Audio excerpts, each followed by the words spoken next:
পিঠে খাওয়ার অজুহাতে রাতে তৃণমূল পার্টি অফিসে ডাকার অভিযোগ। কোচবিহারে দিনহাটায় পার্টি অফিসে বিজেপি নেত্রীকে ডাকার অভিযোগ। তৃণমূল নেতা বিশু ধর এবং দীপক ভট্টাচার্যের বিরুদ্ধে এই অভিযোগ উঠে আসছে। অভিযোগকে উড়িয়ে দিয়েছেন উত্তরবঙ্গ উন্নয়ন দপ্তরের মন্ত্রী উদয়ন গুহ। এক্স হ্যান্ডেলে কটাক্ষ করেছেন বিজেপি নেতা অমিত মালবিয়া।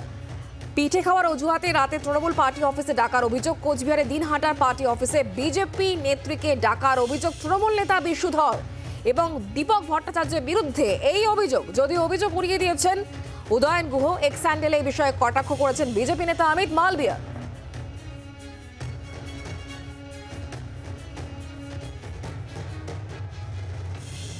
উদয়ন গুহ, বিশুধর, দীপক ভট্টাচার্য, ওদের গুন্ডে বাহিনী আমাকে রাত্রি 12টার সময় পিঠে বানাইতে ডাকে পার্টি অফিসে।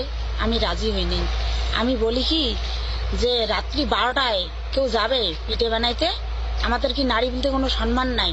কালকে রাত্রিবেলা বিকেল 4টার সময় আসে বলছে যে পঞ্চায়েত আর বুথ সভাপতি যে কালকে যাওয়া লাগবে। আমি কই না, আমি যাব না। সন্ধ্যাবেলা ওদের গুন্ডা বাহিনী পাঠিয়ে দিয়ে পঞ্চায়েতের বাড়ির থেকে গুন্ডা বাহিনী আসছে, আসে আমাদের বাড়ি ভাঙচুর করতে। পুলিশও ছিল সঙ্গে, পুলিশ ছিল দেখে ওদের আরো সাহসটা বেশি পাচ্ছে।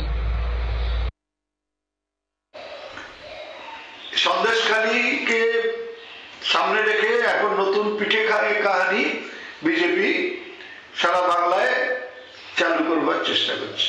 যে মহিলার কথা বলা হচ্ছে সে মহিলা কখনো আমাকে সামনাসামনি কোনোদিনও দেখেছে কিনা যদি বলুন। রাত 12টা দূরের কথা, 10টার পরে বাইরে থাকে কিনা জানি না। আমার ম্যাক্সিমাম লিমিট হচ্ছে 9টা, 9:30। নোংরা কথা বলে ওরা নোংরা চরিত্র প্রকাশ করছে। বাংলার আওয়াজ, বাঙালির আবেগ, জি 24 ঘন্টা।